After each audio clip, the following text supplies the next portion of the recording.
बिस्मिल्लाहिर्रहमानिर्रहीम। अस्सलामुअलैकुम। हमारे चैनल में खुश आमदीद। नाजरीन, आज आपके लिए मैं इंतहाई खौफनाक, सनसनीखेज और दिलचस्प कहानी लेकर आई हूँ। लेकिन कहानी शुरू करने से पहले आपसे गुजारिश है कि अगर आप हमारे चैनल पर नए हैं तो हमारे चैनल को ज़रूर सब्सक्राइब कीजिए ताकि आपको हमारी वीडियोस सबसे पहले मिलें। कहते हैं कि लालच की सज़ा बुरी होती है।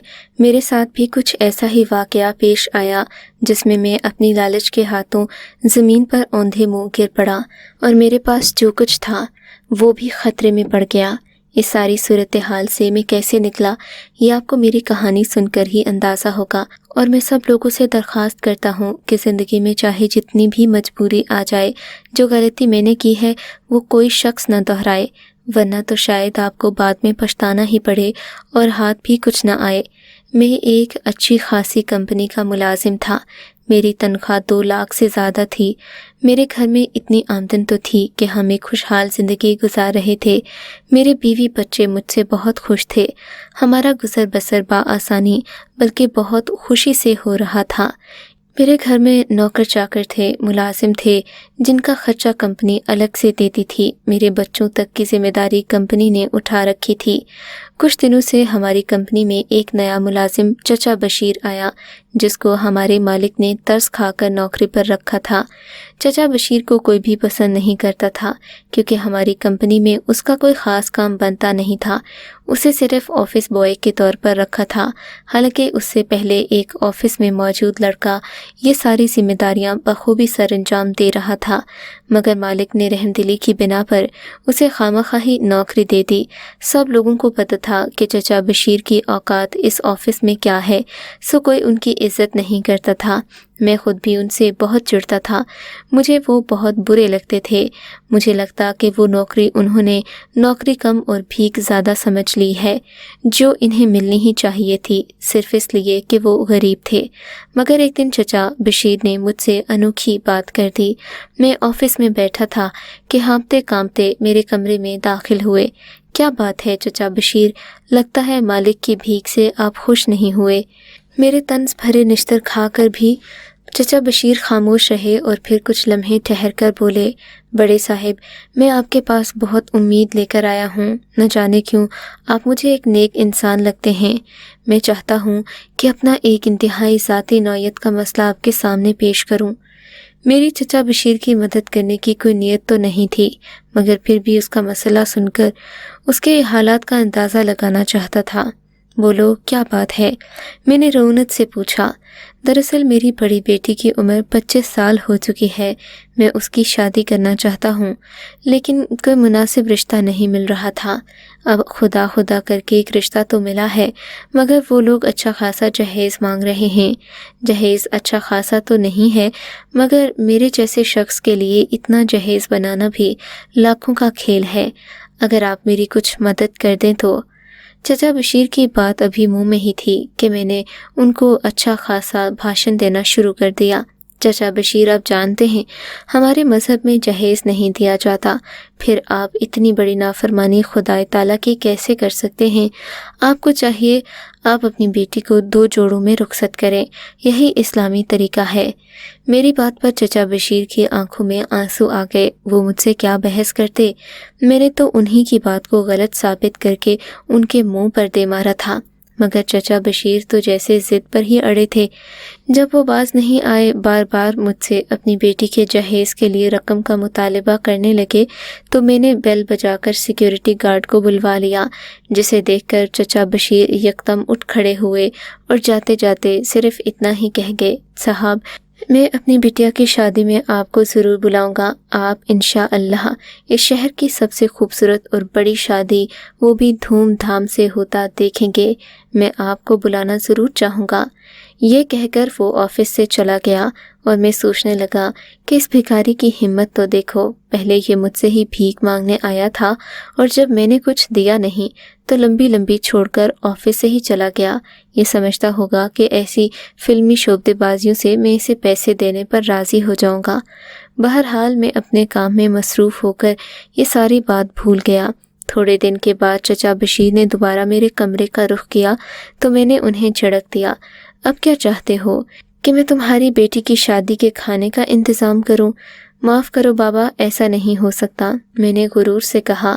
तो वो भी फ़ख्र से बोला, ऐसी बात नहीं है साहब, मैं बस आपसे ये दरख्वास्त करने आया था कि अगर आपके पास थोड़ा सा वक्त हो तो मेरी बेटी की शादी में ज़रूर आइएगा, क्योंकि मैं भी आपको अपनी शान शौकत दिखाना चाहूँगा।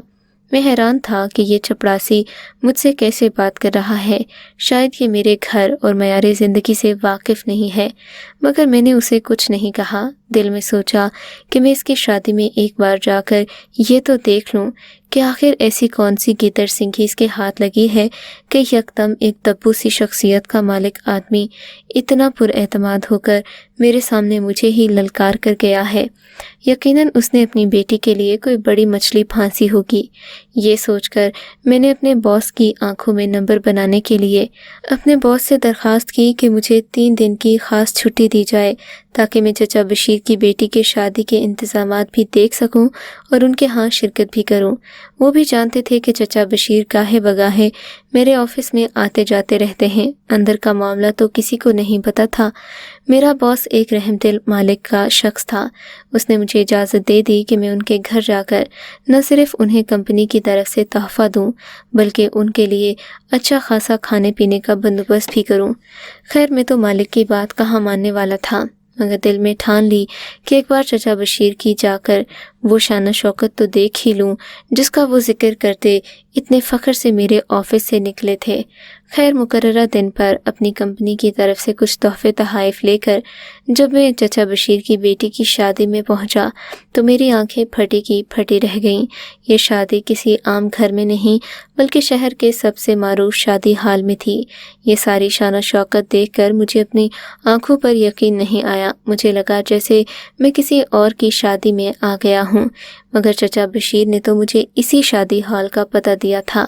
वहाँ पर मौजूद इंतज़ामिया से पूछा तो इन्होंने भी यही बताया कि बशीर साहब की बेटी की शादी है। अब मेरी हैरत की इंतहा न थी। और फिर जब मैं शादी हॉल के अंदर दाखिल हुआ, मेरी नज़र दुल्हन पर पड़ी तो मैं समझ गया कि ये सारा इंतज़ाम किस लिए किया गया है। चचा बशीर की बेटी लाखों में एक थी। मैं तो कहूँगा वो कौकाफ की परी से कम न थी। उसके लंबे लहराते बाल उसकी घुटनों तक आ रहे थे, जबकि आंखों में इतनी चमक कि एक ही नज़र में सब कुछ जला डाले। मैं तो उनकी बेटी को देखता ही रह गया। मेरे जहन में बहुत सारे ख्यालात आने लगे। काश चचा बशीर से ये कह देता कि तुम्हारी बेटी से मैं शादी करूँगा, वो भी बिना किसी जहेज़ के। कौन सा किसी को मालूम है कि मैं शादीशुदा हूँ? ख़ासकर चचा बशीर को तो बिल्कुल नहीं मालूम। मैं अपने बीवी बच्चों की तफसीलात ऑफिस के लोगों से बहुत छुपा कर रखता था। बस मेरे बॉस को पता था कि मेरे 3 बच्चे हैं और मैं शादीशुदा हूँ, मगर वो ज़्यादा किसी से बातचीत ना करते। सो ऑफिस के दीगर लोगों को यही मालूम था कि मैं एक गैर शादीशुदा ज़िंदगी गुजार रहा हूँ। मैंने ख़ुद को इस उम्र में भी फिट रखा हुआ था कि हर दूसरा शख्स मेरी खूबसूरती की तारीफ़ करता। बहरहाल मैं बारात का इंतज़ार करने लगा। चचा बशीर ने खाने पीने का भी खूब अच्छा इंतज़ाम कर रखा था। थोड़ी देर के बाद बारात आई। मैं तो जैसे उस बारात के इंतज़ामात और उन औरतों के मलबूसात देखकर हैरान रह गया। वो सब की सब रेशमी लिबास में मलबूस थीं, जबकि उनकी दुल्हन को लेने के लिए ऐसी कीमती गाड़ियाँ आई थीं कि मैं ज़िंदगी में पहली बार देख रहा था। चचा बशीर ने इतने अमीर लोगों में रिश्ता कर कैसे लिया? फिर एक और बात जानकर मुझे तो ठंडे पसीने आने लगे। मुझे लोगों ने ये भी बताया कि चचा बशीर की बेटी की शादी के सारे इंतज़ामात और दूल्हे वालों के भी सारे अखराजात चचा बशीर ने खुद उठाए हैं। ये बात किसी झटके से कम नहीं थी। बशीर जैसा मामूली मुलाजिम ये सब कैसे कर सकता था, जबकि रिश्वत और बाकी कामों का भी सवाल ही पैदा नहीं होता था। वो नमाजी, परहेज़ी और सादा तबीयत का मालिक इंसान था। मैंने सोच लिया कि इस बात का पता चचा बशीर से ही लगा कर रहूँगा, मगर वो शादी के इंतज़ामात में इस कदर मसरूफ़ था कि मेरी उससे बात नहीं हो सकी। वो बड़ी बड़ी गाड़ियों के आसपास घूमता फिरता और उन्हें हैरत से देख रहा था। इसका मतलब तो यही था कि इससे पहले चचा बशीर ने वाकई इतनी दौलत नहीं देखी, मगर अचानक उनका पैसे कमाना और इतनी शानदार शादी करना मेरी समझ से बाहर था। खैर, मैंने चचा बशीर से इस बारे में कोई बात नहीं की, शादी से वापस आकर मैंने अपने मालिक को भी ये सारा किस्सा सुनाया। वो कहने लगे, खुदा जिसको देता है फिर उसकी औकात या फिर उसका रंग और उसकी नस्ल नहीं देखता, वो बस देता है और बेइंतहा देता है। मालिक का खुतबा सुनने के बाद भी मुझ पर कोई असर नहीं हुआ। मैं जानता था कि ज़रूर चचा बशीर ने कोई लंबा हाथ मारा है, वरना इतनी बड़ी शादी के इंतज़ामात ऐसे ही होना मुमकिन नहीं थे। कुछ दिनों के बाद चचा बशीर खुद ही ऑफिस आने लगा। मैं हैरान था कि इतनी दौलत होने के बावजूद भी चचा बशीर मामूली सी नौकरी क्यों कर रहा है। कहीं ये इसी ऑफिस में से कुछ चोरी तो नहीं करता जिसे बाहर बेचकर ये लाखों रुपए का जहेज और इतने शानदार इखराजात कर सका हो। चचा बशीर को अपने जाल में फांसने के लिए मैंने हर तरह की तफ्तीश कर ली, मगर चचा बशीर के पास ऐसी किसी चीज़ का रिकॉर्ड नहीं था जिसे मैं मशकूक या फिर गैर कानूनी कह सकता। अब मैंने सोच लिया कि दोस्ती का हाथ बढ़ा लेना चाहिए। मैं चचा से पूछ ही लूँ कि आखिर तुमने ये सब हासिल कैसे किया। 3 दिन बाद जब वो मेरे ऑफिस में आया तो मेरा रवैया उसके साथ बदल चुका था। मैंने उसे इज्जत से कुर्सी पर बिठाया। वो मुझे तस्हीक आमीज़ निगाहों से देखने लगा, जैसे ये कहना चाह रहा हो कि देखो मैंने अपनी बेटी की शानदार शादी कर दी और तुमने मुझे गरीब ही समझा। मगर कभी कभी मतलब के लिए गधे को भी बाप बनाना पड़ता है। मैंने चचा बशीर की खूब तारीफ़ें की। वो बेचारा नस्ली गरीब आदमी था।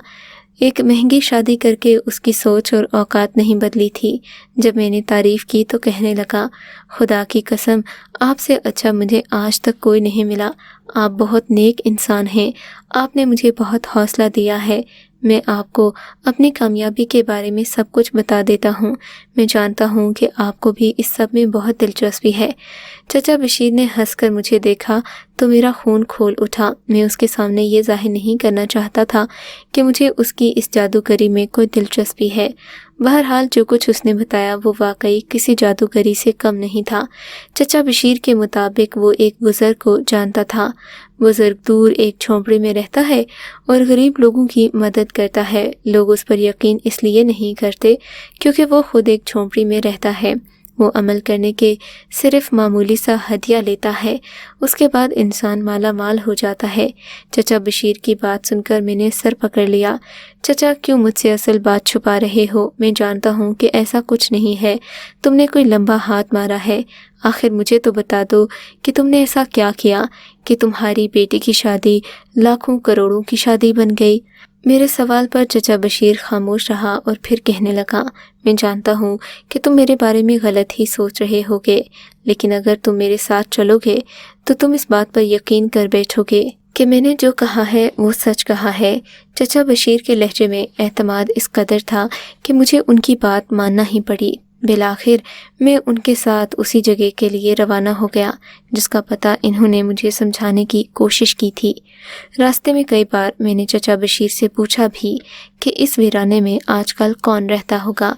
दरअसल ये हमारे शहर के मुज़ाफ़ात में एक मशहूर काला जंगल था जिसमें लोग कभी कभार शिकार खेलने जाते थे।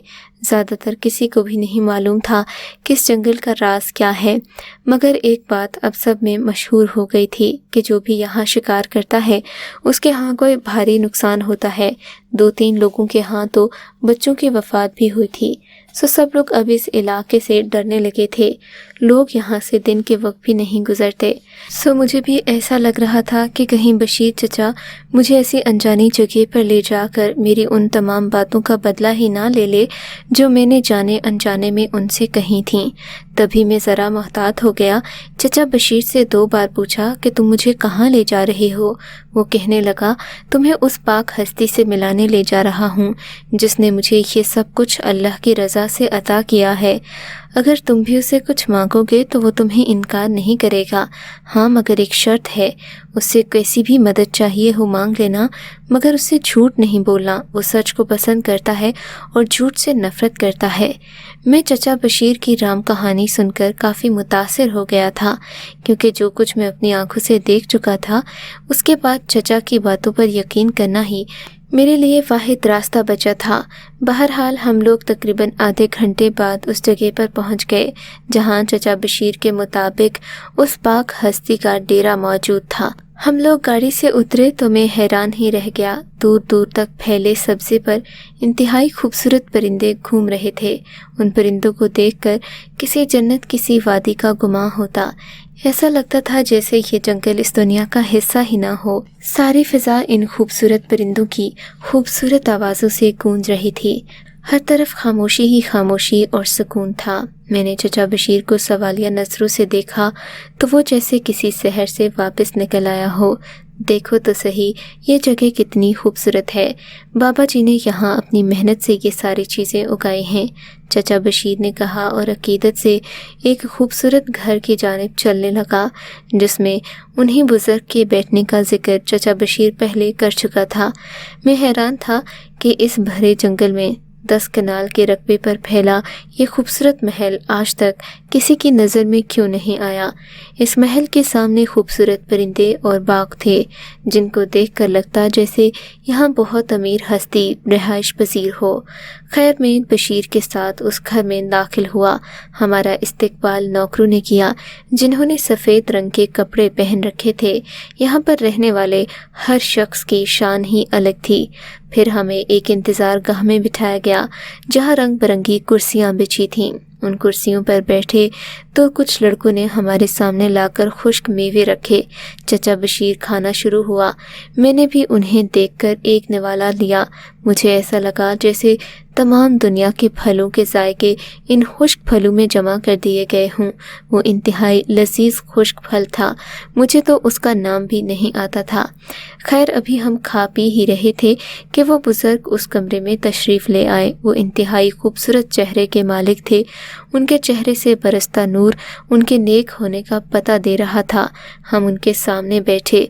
वो मुझे बगौर देख रहे थे, सर से पांव तक अपनी निगाहें घुमाते और यूं मेरा जायज़ा लेते जैसे मुझे नज़र ही नज़र में टटोल रहे हों। कैसे हो बरखुरदार, यहाँ क्यों आए हो?